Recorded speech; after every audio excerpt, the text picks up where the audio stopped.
네, 안녕하세요. 아, 반갑습니다. 벌써 우리 5번째 시간이에요. 오리엔테이션 했던 거하고 하면은 5번째 시간이에요. 우리, 어, 어제 나윤신 자매님이 톡을 보냈는데 제 사과 그러고서는 하나님을 경외하는 삶. 이래서 제 책에는 제 책하고 다른 책인가 그러고 다시 봤어요. 그랬더니 한나는 없는데 하나님을 경외하는 삶 앞에다가 한나를 붙여놨더라고요. 그래서 제 마음에 한나를 좀 복습을 하게 하시는 건가? 이런 마음이 들었습니다. 어, 군인나라와 한나를 아주 대조적인 두 사람을 성경에 기록해 놓음으로 인해서 정말 하나님을 경외하는 삶이 어떤 건가 하는 거를 잘 보여주신 것 같아요. 예. 그래서 분인나의 경우도 나쁜 것만 있지 않았어요. 그의 삶에. 좋은 것도 있었고 나쁜 것도 있었어요. 근데 뿐만 아니라 한나에게 있어서도 좋은 점도 있었고 나쁜 점도 물론 있었어요. 그런데 그럼에도 불구하고 분인나의 경우는 좋은 점을 부각시키기보다는 나쁜 점 쪽에 자기가 남편의 사랑을 받지 못한다고 하는 것, 또 그럼으로 인해서 한나 때문에 더 사랑을 받지 못한다. 내가 자녀가 있는데도 그런 게 안 된다. 막 이런 불편한 것을 가지고 결국은 사람을 괴롭혔죠. 자기에게 문제가 되겠다고 생각한 그 한나를 괴롭혔어요. 우리가 쉽게 이런 오류에 빠지게 되는 것 같더라고요. 어떤 문제가 부딪히면은 이 문제를 발생시킨 환경 내지는 주변 사람, 네, 거기에 공격을 하게 되는 거죠. 근데 이제 한나의 경우도 처음에는 아마 그랬을 수도 있을 것 같아요. 그러나 그 마음이 하나님을 생각함으로 인해서 하나님 앞에서 그가 결심하고 일어나서 하나님 앞에 나아가 기도하면서 정말 그는 자기 마음을 다 토로했죠. 그렇게 함으로 인해서 하나님께서 나를 어떻게 도우실 것인가 하는 것을 기대했고, 그러면 앞에서 서원하는 이런 것을 볼 수 있어요.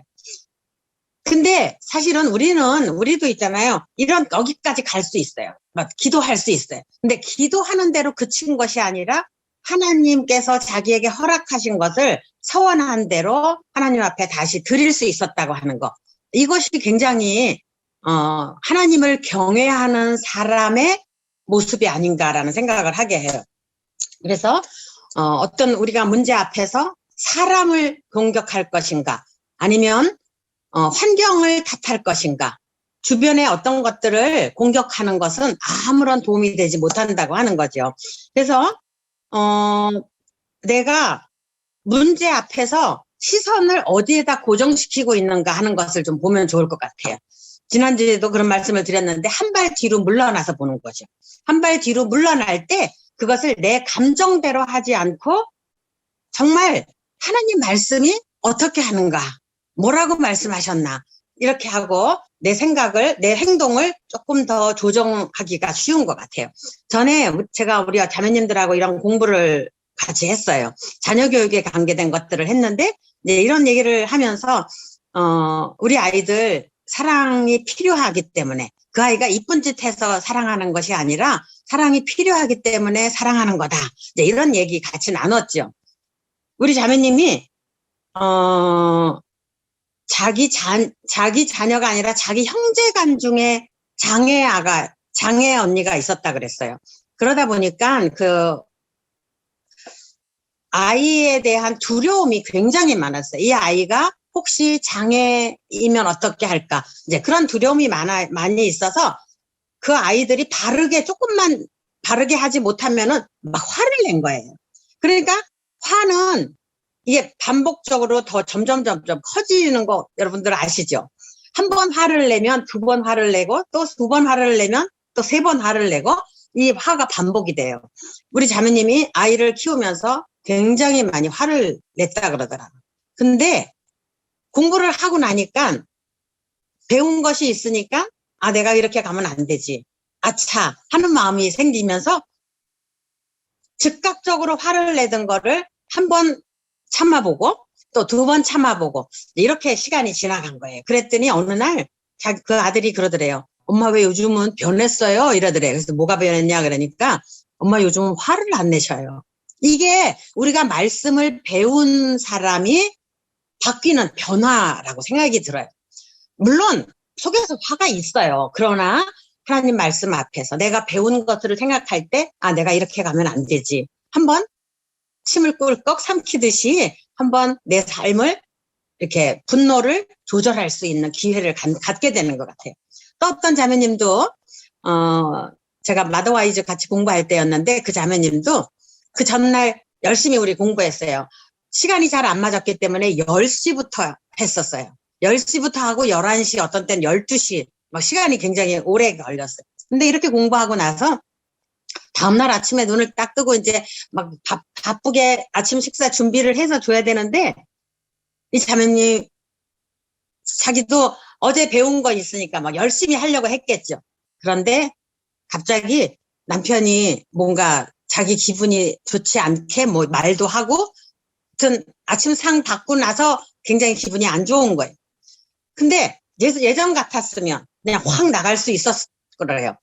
했을 거래요. 그런데 자기가 확 나가지 못하고 아차 이럴 때 하고서는 어제 내가 그렇게 안 하기로 했지. 내 감정대로 안 하기로 했지. 이렇게 하고서는 그날 남편 출근한 다음에 저한테 전화가 왔어요. 자매님, 어제 공부한 것이 효력이 있었어요. 그냥 즉각적으로 제 감정대로 하지 않고 참을 수 있었어요. 어제 배운 거 오늘 실천해 볼 수 있었어요. 이런 얘기를 할 때, 참 감사가 됐어요. 왜냐하면 이것이 그냥 이론에 그친 것이 아니라 그들의 삶의 변화로 연결이 되었다고 하는 것이 참 감사했어요.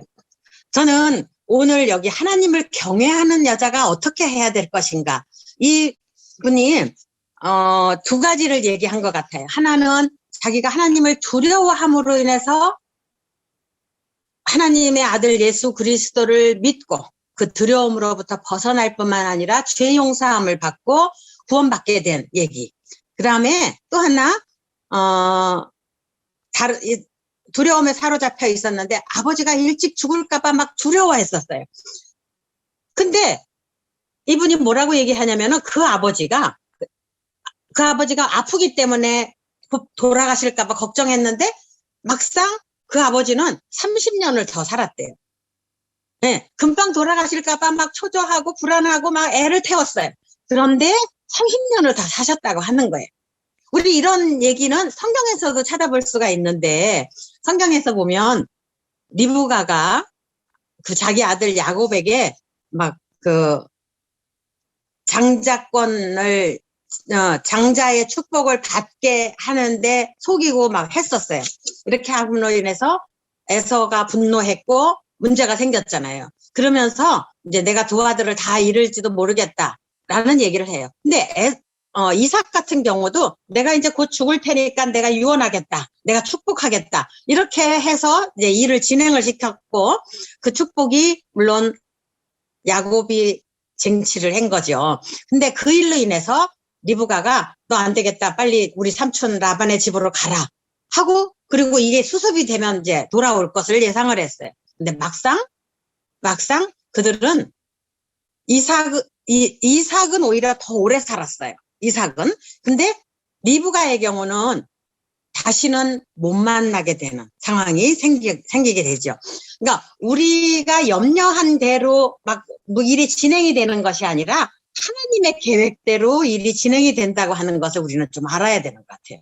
그러니까 조금 더 여유를 가질 수 있죠. 조금 더 뒤로 물러날 수 있어요. 주님도 그런 얘기 하셨어요. 너희가 염려함으로 키를 한 자나 더 할 수 있느냐. 머리카락을 하나를 희게 혹은 검게 할 수 있겠느냐. 사실 우리가 할 수 없는 일인데 우리는 염려 속에 빠지고 그 염려 때문에 다른 아무것도 진행을 못하는 그런 상황이 생기더라고요. 그래서 이 저자는 이런 두려움이 우리를 하나님 앞으로 나아가게 하는 것이 아니라 오히려 그 올무에 걸려 있게 되는 이것을 얘기하면서 하나님 앞에서 좀 더 정말 하나님의 계획을 알고 하나님을 신뢰하는 삶을 살아가게 하는 것을 볼 수 있어요. 또 뿐만 아니라 이제 온전한 헌신 대한 이제 두려움을 얘기를 하고 있는데, 여기 그 57쪽에 보니까는 안정된 미래는 여인이 자신의 꿈과 계획을 가장 견고하신 분, 가장 신뢰할 수 있는 분, 변하지 않는 사랑으로 인도하시는 분께 맡길 때 온다. 이런 고백을 하고 있어요. 이것이 물론 시편 기자도 이렇게 하죠. 나의 영혼아 잠잠히 하나님만 바라라. 물은 나의 소망이 그로부터 나오는도다. 예, 우리의 삶에도 수시로 아주 순간순간 찾아오는 이런 두려운 마음이 있다고 하는 거예요. 저도 제 삶을 이렇게 돌아볼 때, 제 삶을 돌아보면 아무 생각 없이 사실은 하나님 앞에 나와왔어요. 노량진 예배당 근처에 살면서 주일학교 아이들을, 꼬맹이들, 그냥 동네에서 노는 애들을 불러서 이제 교회에 오기 시작을 했어요, 저도. 그렇게 주일학교 열심히 참석하고 하나님 말씀 듣고 요절 외우고 뭐 그러면은 상 받고, 그냥 이것이 교회에 나오는 거구나, 믿는 거구나. 누가 물어보면 믿어요. 안 믿어요 이러면은 너 그러면 너 지옥 가는데, 이런 얘기하면 그런 것이 두려워서 나는 믿는다고 고백을 했고, 믿는다고 자꾸 말하다 보니까 그게 믿는 건 줄 알았어요. 근데 어느 날 혼자 가만히 생각해 보니까 내가 정말 믿는 거지? 뭔 믿는 건가? 아니면 아는 건가? 우리 복음 전할 때 믿는 것과 아는 게 다른 거라는 것을 많이 얘기하잖아. 그래서 저는 그때부터 내가 믿는 건지 아는 건지 이것이 굉장히 혼란스러워졌어요. 굉장히 오랫동안 그 기간을 갖게 됐어요. 왜냐하면 저는 교회를 참 열심히 잘 다니고, 또 교회에서 어떤 행사가 있을 때는 적극적으로 참여하고 어른들이 볼 때는 등을 두드려 주는 사람이었지만, 사실상 저 자신에게 있어서는 그렇지 못한 사람이었거든. 내가 돌아보니까 내가 하늘나라에 가본 것도 아니고 어떻게 알 수 있지? 내가 죄를 용서받았다고 하는데 그걸 어떻게 알 수 있지? 그렇게 이제 다른 사람들한테 물어보면 답은 알아요.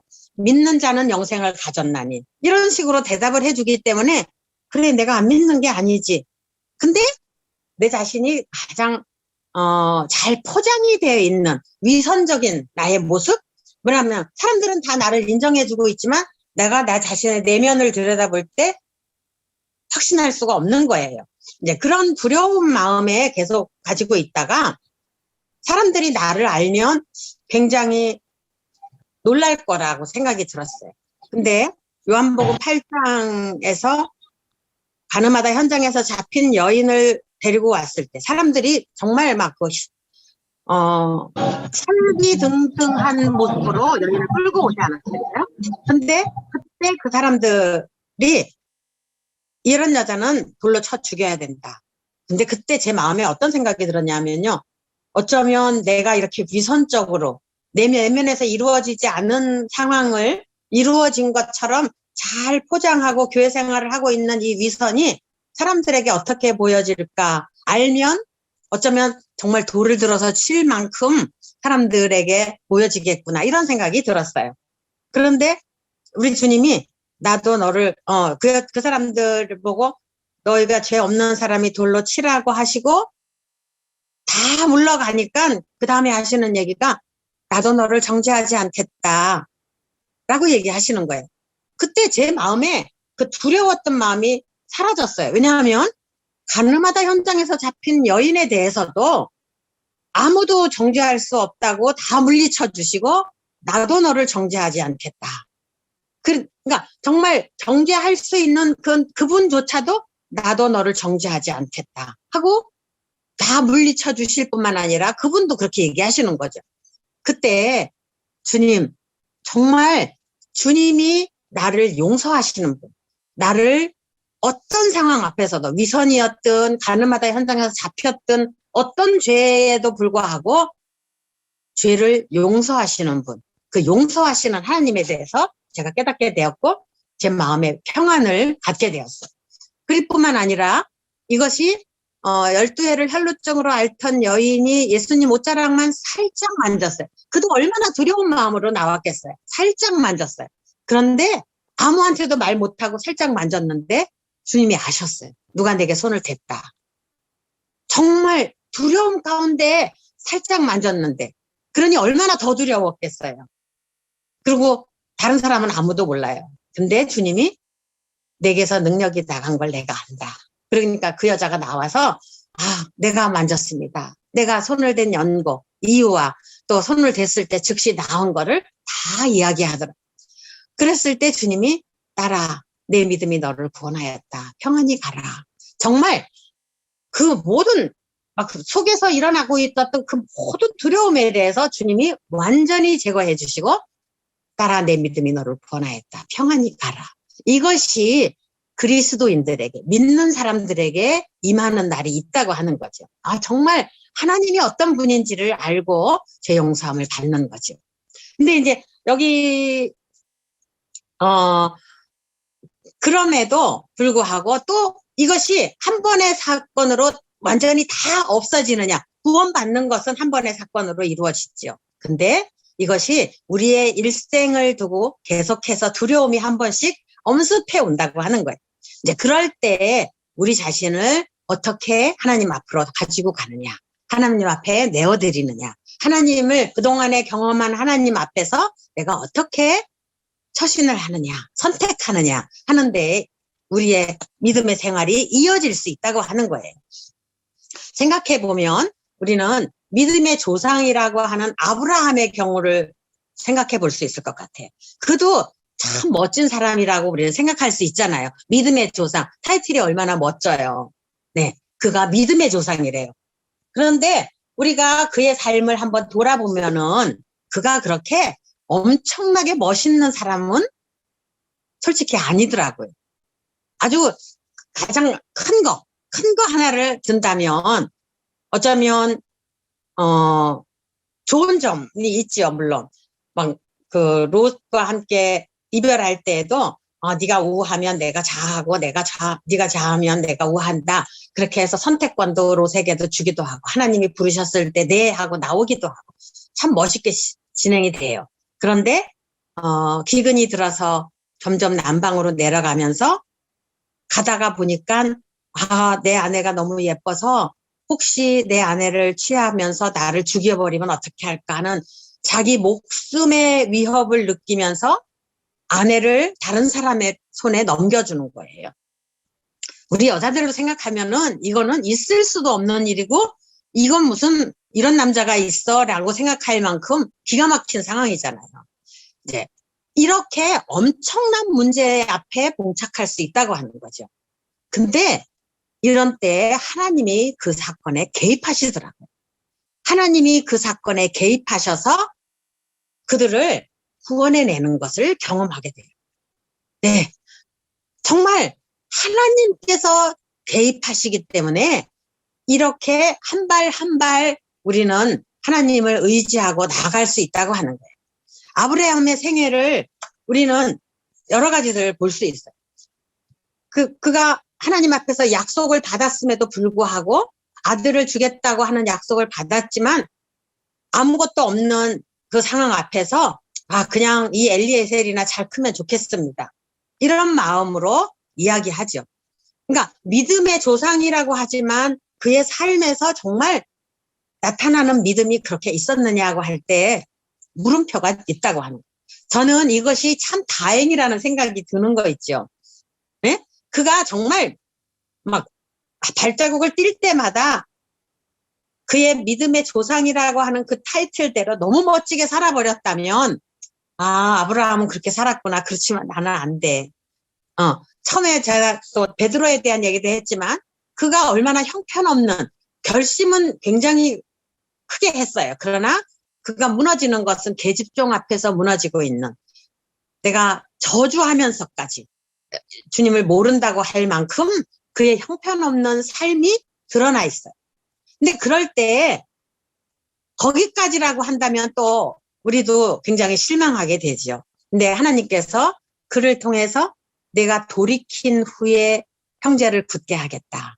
그가 그런 문제 앞에 있지만 돌이키는 것을 내다보셨고 또 그의 그 다음 발자국도 인도하시는 것을 생각해 보면 주님께서 내 마음에 그 가지고 있는 상황 앞에서 두려워하고 힘들어하고 도망가고 싶고 어쩌면 베드로처럼 두려워서 저 밑으로 숨어버리고 싶은 네, 이런 나의 모습을 이미 알고 계시는 거죠.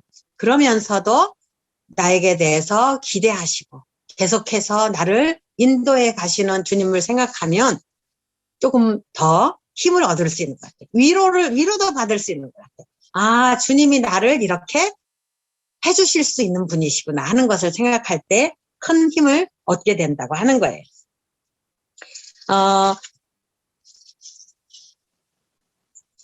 그래서 사실 저는 제 삶을 이렇게 돌아볼 때 주님이 나의 삶에서도 그런 일을 할 때 제가 조금 더 갈등하지 않는 것을 생각하게 되었어요. 혹시 여러분들이 이 책을 아시는지 모르겠는데 이 책은 아주 오래된 책이에요. 추구. 제가 한 70년도에 읽었던 것 같아요. 근데 요즘 새로 나온 책이 있어요. 이거는 생명의 말씀사에서 나왔는데 이세벨 쿤이라고 전도출판사에서 나온 가문은 해에도 청정한 잎이라고 하는 책을 쓰신 분인데 이 책은 지금은 좋은 씨앗에서 나왔어요. 길 위에서 하나님과 마주치다라는 제목을 바꿔서 나왔어요. 네? 크기가 어느 정도? 나중에 한번 제가 찍어서 한번 올려드릴게요. 근데 제가 이 책을 20대에 읽었는데 여기에 나오는 이 주인공이 자기 대학 생활, 그러니까 믿는 집에서 잘 자랐어요. 그리고 믿는 집에서 잘 자라서 대학에 갔어요. 근데 대학에 가서 사람들로부터 여러 가지 특별히 이제 공부를 하면서 교수님이 막 설명을 여러 가지 할 거 아니에요. 근데 진화론을 가르치는 교수님이 아직도 여기 그 기독교 믿고 있는 사람이 있느냐 뭐 이러고서는 이제 질문을 하지요. 그때 자기는 여태까지 배운 것들이 있기 때문에 믿는 가정에서 자랐고 충분하게 자기는 그것이 맞다고 생각을 했기 때문에 이제 얘기를 해요. 그러니까 굉장히 비웃음을 받고 이 저자가 굉장히 갈등을 하기 시작을 해요. 그리고 집에 가서 내가 정말 믿고 있는 것이 뭔가 고민하고 또 생각하고 여러 가지 이제 하다가 밤에 잠도 못 잘 정도로 내가 앞으로 어떻게 살아갈 것인가. 잠을 못 자고 두려워하고 걱정하고 이것이 뭘까? 내가 정말 믿는 하나님이 정말 살아계실까? 네, 이런 가운데 있다가 잠을 너무 못 자니까 기도해요. 하나님 정말 살아계시면 나 잠 좀 자게 해주세요. 이제 그렇게 그냥 퉁 던진 말에 눈을 감고 일어났더니 아침이 되었어요. 그도 깜짝 놀라죠. 어젯밤에 내가 너무 고민하다가 잠들면서 하나님 살아계시면 나 좀 잠자게 해주세요. 그랬는데 잠을 자고 일어난 거예요. 네, 이렇게 해서 자기 그 믿음 하나님에 대한 존재를 의식을 하지만 그의 대학 생활은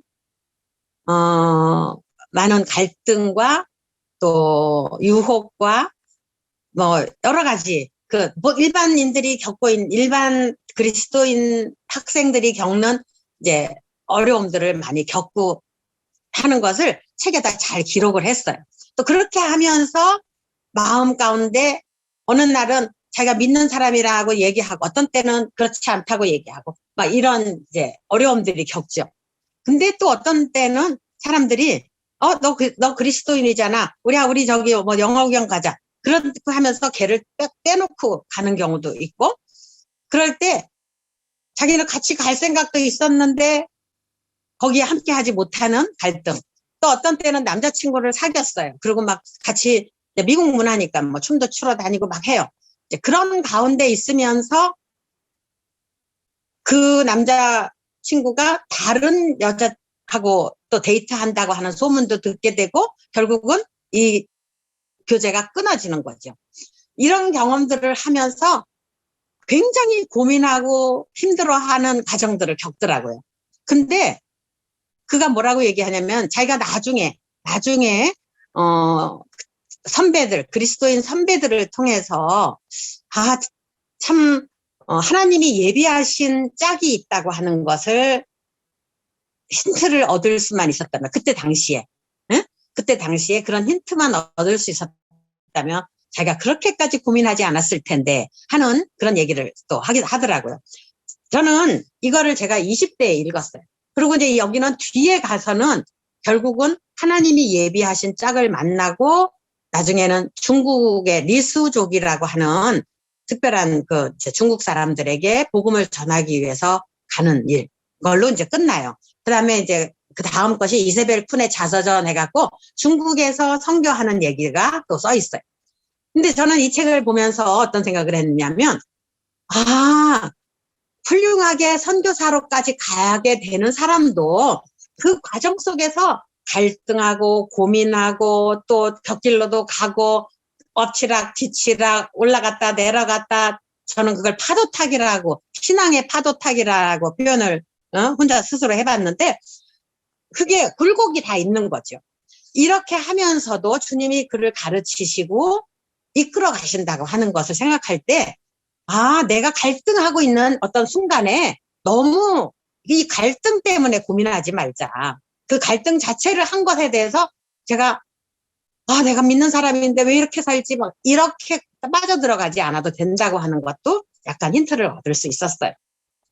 우리 삶 속에서 주님이 정말 우리 가까이에서 우리를 도우시고 또 우리를 회복시키시려고 하시고 또 어떻게 도울까, 정말 베드로가 그렇게 형편없는 저주를 하는 데까지 이르렀지만 그가 돌이켜서 정말 자기 자신이 형편없는 것을 알 뿐만 아니라 또 다른 사람들의 모습을 볼 때에 비난하지 않고 비방하지 않고 그들을 무시하지 않고, 아, 나도 그랬어요. 네, 나도 그랬어요. 나도 그런 연약함이 있었어요. 나도 힘들었어요.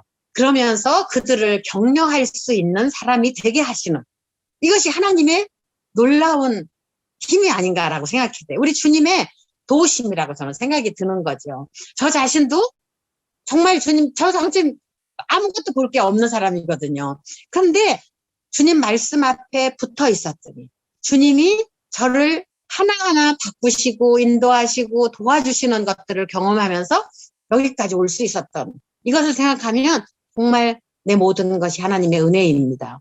정말 동네에서 놀던 그 꼬마 아이가 주일학교에 참석함으로 인해서 말씀을 듣고 그 말씀 앞에서 성장해 갈 수 있었던 것, 이것이 하나님의 역사고 하나님의 능력입니다. 저는 그렇게밖에 고백할 수밖에 없어요.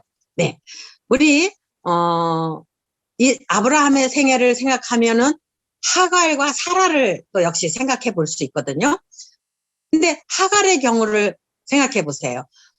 아내, 그러니까 여주인이 자, 남편에게 들어가서 아들을 낳아라 하고 사라가 사실은 제안해서 이런 일이 일어난 거잖아요. 그래서 임신이 되고 나니까 하갈이 주인을 멸시했다 그랬어요. 자, 하갈이 자기를 멸시할 때 사라가 얼마나 분노가 났겠어요. 그래서 또 그를 학대했어요. 이런 그 주고받는 싸움이 일어나죠. 근데 생각해 보면 사라도 그렇게 믿음의 조상의 아내인 만큼 그렇게 모든 어머니인 것처럼 그런 훌륭한 사람이 아닌 것을 우리는, 정말 그 성정이 같은 사람인 것을 우리는 볼 수 있어요. 근데 하갈이 주인의 쫓아냄을 받고 도망갔어요. 도망가서 아들을 데리고 도망가갖고 임신 중에도 도망갔고 나중에는 저기 아이를 데리고도 가잖아요. 근데 그럴 때 하나님이 나타나셔요. 하나님이 나타나셔서 처음에는 다시 주인에게로 돌아가라고 얘기하시고 또 나중에 그 아들의 목마름을 보면서 막 정말 간절히 기도하잖아요. 그 아픈 마음을 토로해요. 그럴 때 하나님이 나타나셔서 그에게 우물을 발견할 수 있게 해주시고 그에게 필요한 것들을 공급해 주셔요. 우리의 생애에서도 이런 일들이 있다고 하는 거죠. 근데 하갈이 그 순간 그거 받는 걸로 그쳤어요. 하나님의 그늘로 들어와서 사는 것이 아니라 그때 그 받은 걸로 끝이었다고 하는 거예요. 네. 안 믿는 사람에게도 믿는 사람에게도 우리는 하나님을 경험할 수 있는 기회들이 우리에게 주어진다고 하는 거예요. 근데 그렇게 될 때 우리가 끝까지 하나님 앞에서 삶을 이어가는 것인지 아니면 여기까지 요거 받는 걸로 끝 하고 또 자기 생각대로 자기 고집대로 자기가 배운 것대로 다른 길로 가게 되는 경우가 있다고 하는 거예요. 우리의 삶에서도 마찬가지인 것 같아요. 저는 믿음의 조상이라고 해서 특별하지 않았다고 하는 것 정말 꼭 새겨야 된다고 봐요. 그들의 삶에서도 하나님의 삶을, 하나님이 함께 하시는 삶을 경험하면서 거기까지로 끝난 것이 아니라 그 이후의 삶이, 그 다음 발자국을, 믿음의 발자국을 계속 이어갈 수 있었던 것. 사실 우리도 그것 계속하기는 쉽지 않아요. 그러나 주님이 우리와 함께 하신다고 하는 거예요. 저는 우리 자매님들이 우리 자녀들에게 이 책을 좀 권해주라고 하고 싶어요. 우리의 삶 속에서도 얼마나 많은 갈등이 있고 고민이 있고 그런 가운데서 하나님을 찾아가는 한 발자국, 한 발자국 이것을 배울 수 있는 참 좋은 책이었다고 생각이 들거든요. 또 여기서 저는 한 여자에 대해서도 제 마음에 새겨둘 수 있었던 건데 위플이라고 하는 여자가 나와요. 그는 여기 이세벨 쿤이 누구의 손에 이끌려서 이 집에 가요. 그리스도인 가정에 놀러 가요.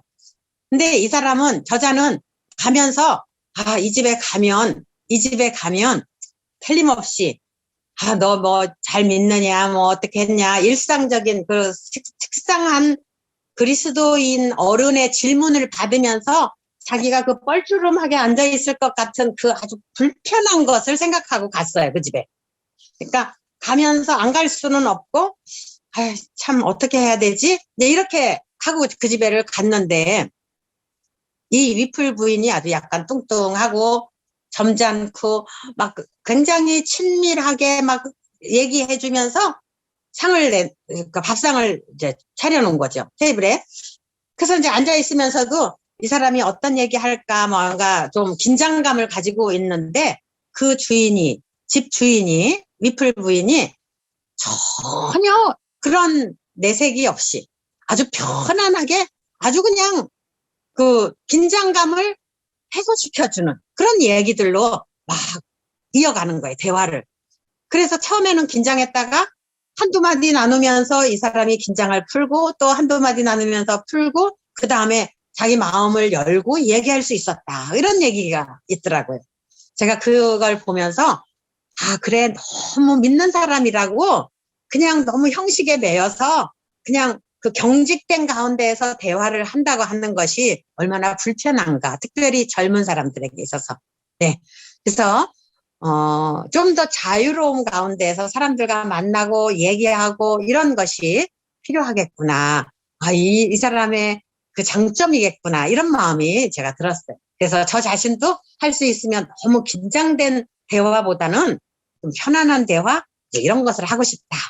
그런 마음도 좀 모델이라고 할까요? 책에서 본 모델 이런 것을 생각하게 됐어요.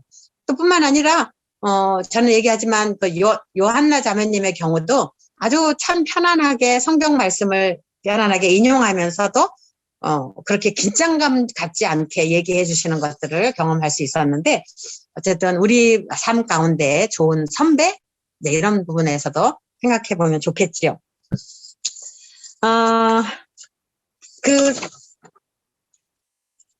제가 옛날에 써놨던 독후감인데 잠깐 그냥 제가 써놨던 거 지금 설명하면서도 이게 이렇게 내 설명이 왜 이렇게 미흡한가 이런 마음이 좀 있거든요. 이세벨 쿤.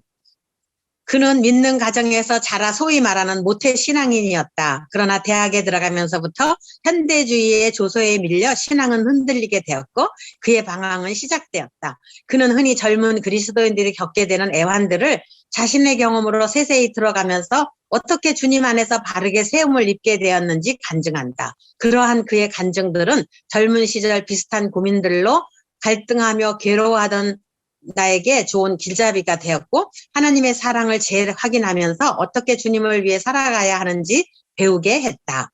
그는 방황의 시기에 자신에게 영향을 준 한 부인을 소개하고 있는데 결혼 전에 읽었던 때와는 달리 그 부인에 대한 소개의 글에 내 눈길이 머물렀다. 뚱뚱하게 살찐 몸, 상쾌한 음성, 남쪽 사람처럼 따뜻한 손님 잡대, 인자함과 교양으로 나를 맞아주었다. 교양은 아름다움의 모습이다. 수양을 닦은 마음과 남의 감정을 이해할 수 있는 숙련된 마음의 아름다움. 어떤 종류의 아름다움이건 간에 그 부인은 나를 사로잡았고 만나는 즉시 그 부인에게 끌리는 무엇이 있었다. 직감적으로 내가 말을 꺼내지 않으면 나의 내적 사생활에 무턱대고 들어오려는 여자가 아님을 알았다. 그때까지 영혼을 구하는 데에 다른 길이 있는 줄 나는 미처 몰랐다. 신이라든지 영혼이라든지 하는 문제는 전혀 들춰내지 않으셨다. 마음에 끌리는 이야기만 해주셨을 뿐이다. 점점 마음의 긴장이 풀어지자 그 부인이 더 좋아졌다. 어째서 지금껏 위플 부인이 내게는 예수를 믿으라는 얘기를 하지 않고 조용히만 대해주셨는지가 궁금하다. 나중에 시간이 많이 지났는데도 막 직접 들이대면서 너 구원 받았냐, 뭐 어떻게 믿느냐, 막 이렇게 치고 들어오지 않았다고 하는 거죠. 그래서 이분이 굉장히 마음을 여는 데 도움이 많이 됐다고 하는 거예요. 위플 부인의 사랑과 기도의 힘은 저자의 믿음의 생활에 아름다운 영향을 끼쳐주었다. 이 위플 부인의 삶을 대하면서 히브리서 13장 7절 말씀이 생각났다. 하나님의 말씀을 너희에게 이루고 너희를 인도하던 자들을 생각하며 저희 행실의 종말을 주의하여 보고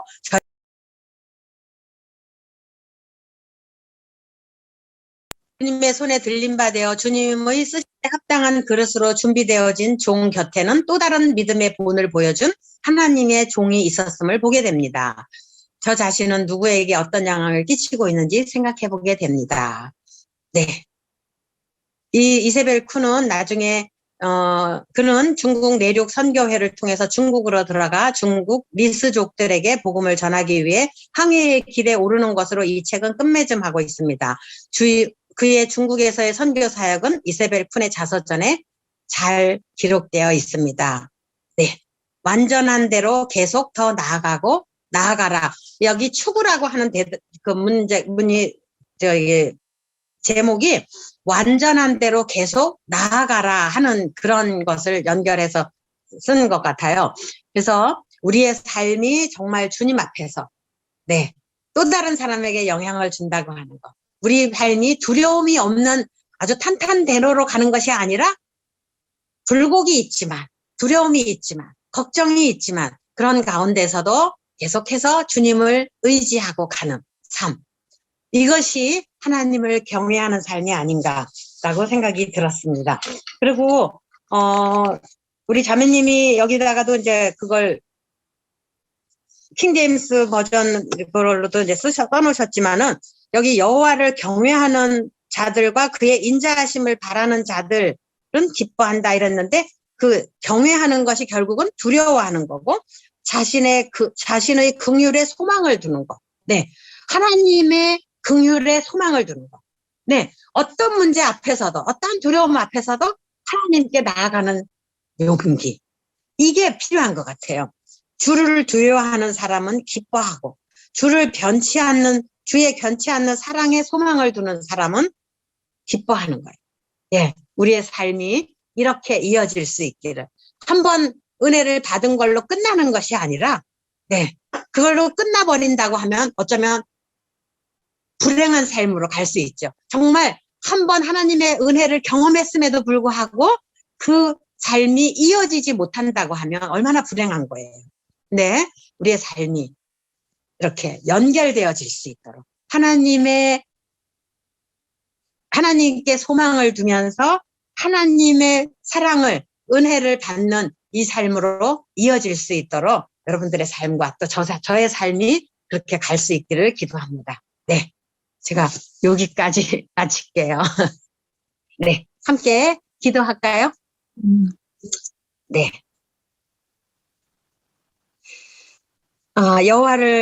여호와는 주를 두려워하는 사람들을 기뻐하시고 주님의 변치 않는 사랑에 소망을 두는 사람들을 기뻐하십니다. 감사합니다. 정말 저희가 하나님을 두려워해서 도망가는 것이 아니라 정말 하나님을 두려워하기 때문에 하나님 앞에 가서 하나님의 은혜를 구하고 하나님의 도우심을 간구하고 하나님께서 주시는 은총을 받기를 원합니다. 우리의 삶이 우리가 주님 오시는 그날까지 이러한 삶이 이어질 수 있도록 저희들을 인도해 주시고 축복해 주시옵소서. 귀한 시간 주신 것 감사드립니다. 우리 주 예수님의 이름으로 감사하며 기도드립니다. 아멘. 아멘.